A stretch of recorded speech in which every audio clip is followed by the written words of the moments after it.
We want to take a broader look at this historic meeting now. Katharine Moon is a professor of political science at Wellesley College and the Wasserman Chair of Asian Studies. She's also a non-resident senior fellow at the Brookings Institution. She spoke to us from Wellesley, Massachusetts. First of all, I want to ask you what your first impressions are of this meeting.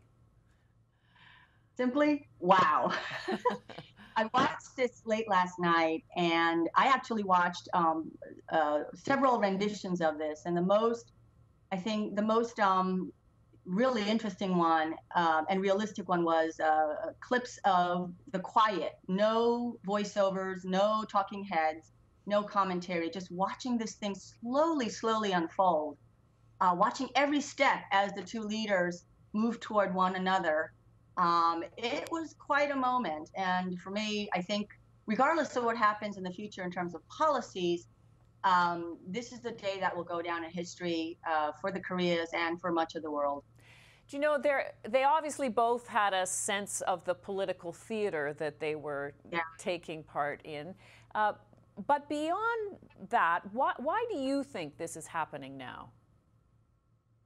Well, I want to say, in addition to the political theater, there was also political gravitas and no pot shots, no one-upsmanship, and they were very much respectful of each other. And Korean commentators have mentioned how unusual the situation is for an elder, President Moon of South Korea, to be speaking with such deference and respect toward not only a North Korean leader, but also someone like his son in terms of age, and how comfortable the son seemed, which is not usual in South Korean society. But so there were many things going on in terms of President Moon's ability to basically leave aside all the formalities and let this thing proceed as person to person. In terms of the implications and why this would have happened at this time, North Korea does not do anything off the cuff.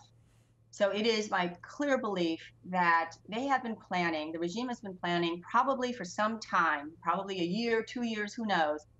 Mr. Kim seemed to say that he's been planning this pretty much for the last 10, 11 years. And why did it take so long to make this gesture and effort and journey? So there's been a lot of painstaking, probably negotiating, thinking, debating in North Korea, the elites, about how to not open up to the world, but approach the world and to see what it's like, see what comes of it.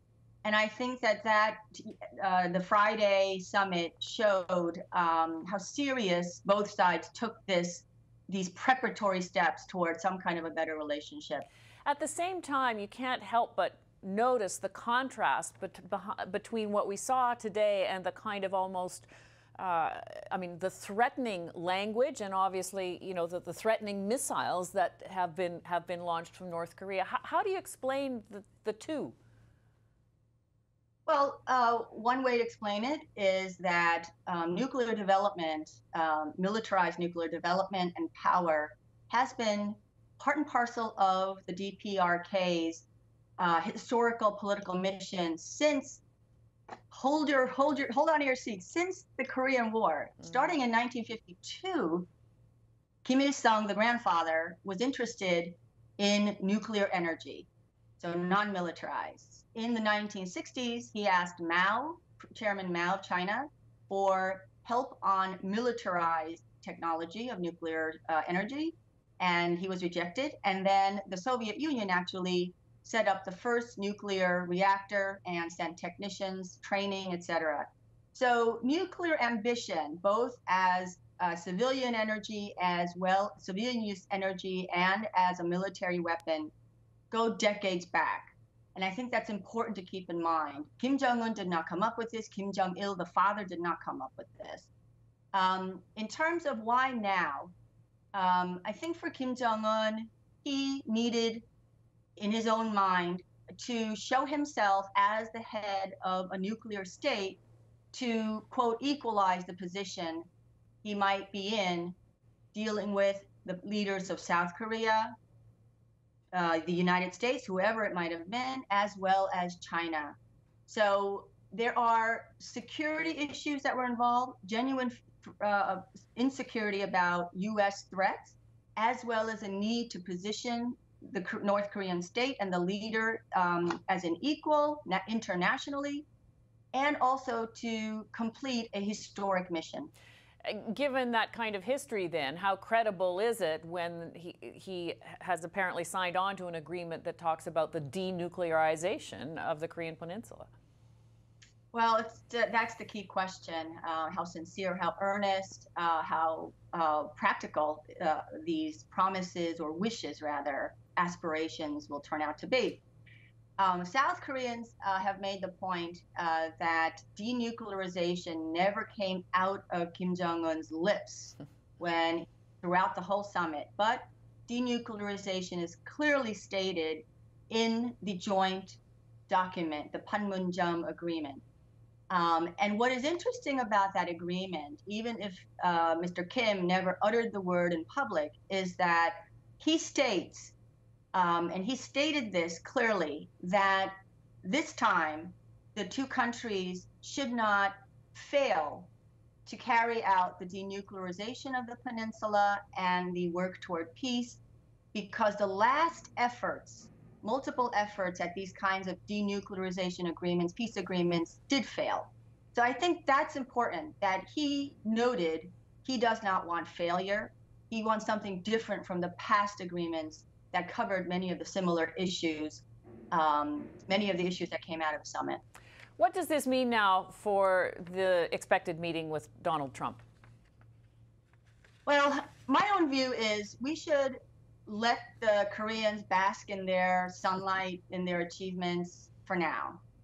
I don't think all of what happened in the summit needs to translate into the U.S.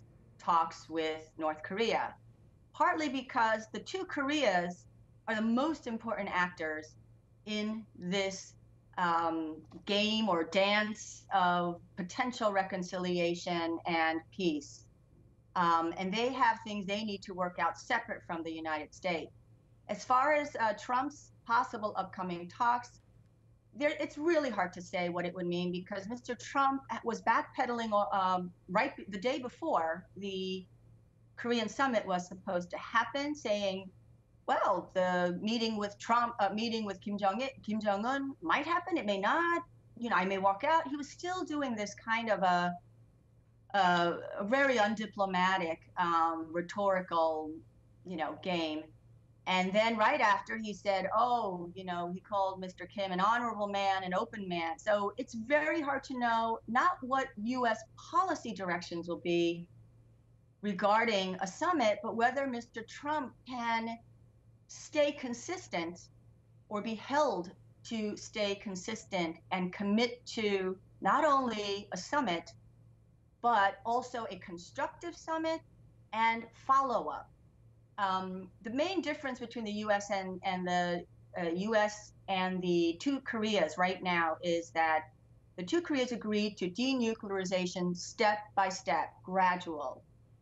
And that goes against the desires of some members of the Trump administration, especially the very hardliners, because they want more immediate actions by the North Koreans to go toward complete, verifiable, irreversible denuclearization. And on a practical level, that just isn't possible. So I think what the two Koreas are doing are much more logical and practical. If you were going to look at this now in the context of the kind of history that we've talked about with failed meetings before, the kind of unpredictability at this point of the U.S. position, and they've got to be a signatory to any kind of final peace agreement here. Put this day in some kind of context, because you actually sound pretty optimistic. Well, I am a very cautious person, so I never count my eggs. I never count my eggs before they hatch, kind of thing. But I would say, as far as just this summit goes, I think they delivered more, both in symbolism and in substance, than I would have expected. I had no expectations that this could even be pulled off peacefully, calmly, without something flaring up or some even external situation distracting the summit.